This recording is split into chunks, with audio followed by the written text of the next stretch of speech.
1965, a 16-year-old girl named Sylvia Likens was tortured and then murdered at the hands of her caregiver, leading to one of the most horrific crimes in Indiana and American history.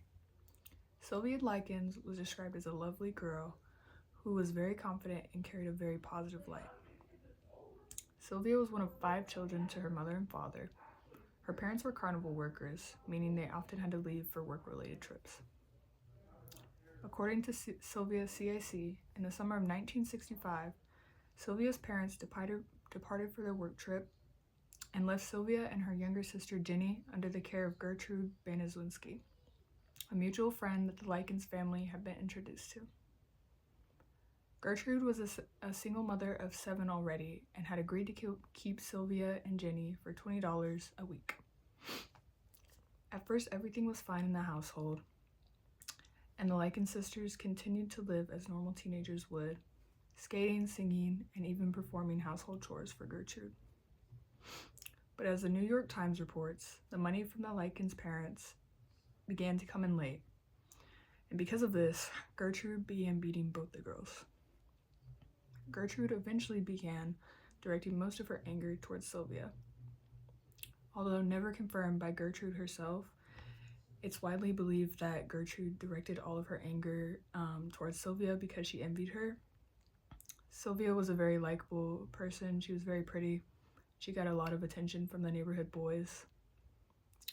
Jenny, on the other hand, Time magazine states that she was crippled from polio and had to wear a steel brace on her leg.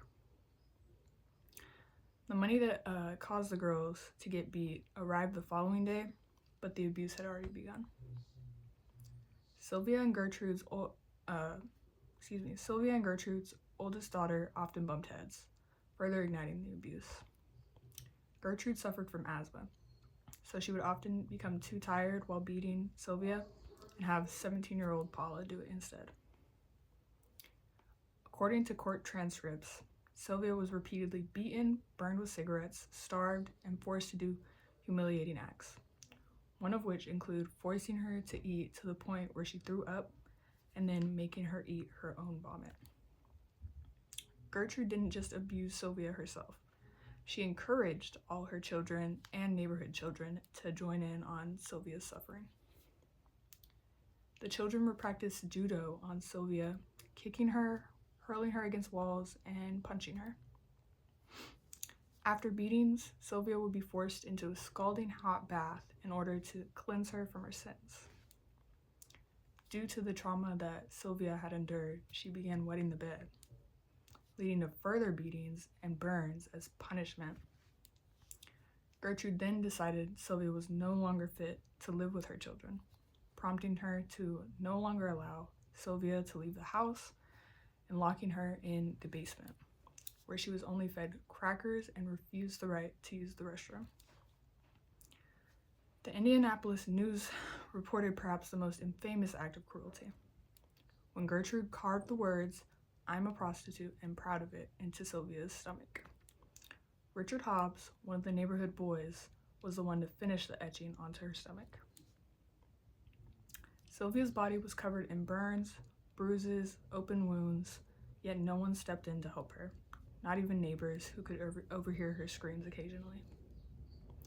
There were several accounts of neighbors suspecting something was wrong, with one even saying he heard Sylvia scraping a shovel in the basement, trying to get people to come to her aid, but he testified in court that the girl looked like she didn't care whether she lived or died, and chose not to speak up. Sylvia did try to escape, but one of the neighborhood boys caught her, beat her, and then threw her back into the basement. On October 26, 1965, after months of relentless torture, Sylvia succumbed to her injuries, and she passed away. According to her autopsy report, she died from brain swelling, shock, and malnutrition. She was so weak in her final days, she couldn't even lift herself off the basement floor. The police did arrest Gertrude, 2 of her children, and 2 neighborhood boys. During the trial, Gertrude denied any knowledge of the abuse and torture, claiming the children did it all.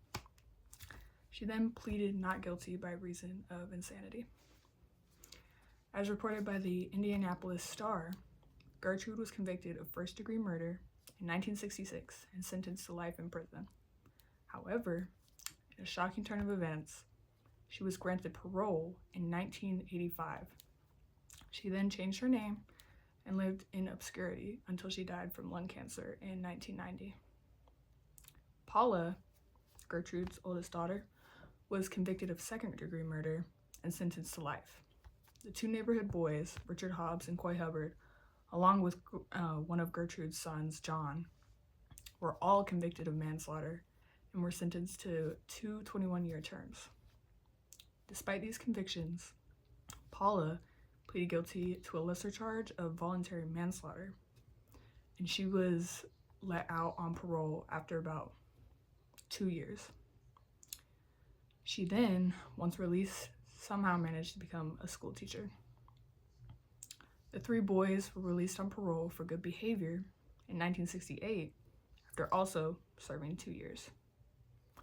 Sylvia's story is a tragic example of what happens when people choose to be silent over action. Experts in child protection, like those from the National Child Abuse Hotline, stress the importance of recognizing and reporting abuse before it's too late. If just one person had spoken up sooner, Sylvia might still be alive today. Her suffering should never be forgotten, and her story should serve as a call to action. If you ever suspect abuse, report it. It could save a life. Thank you.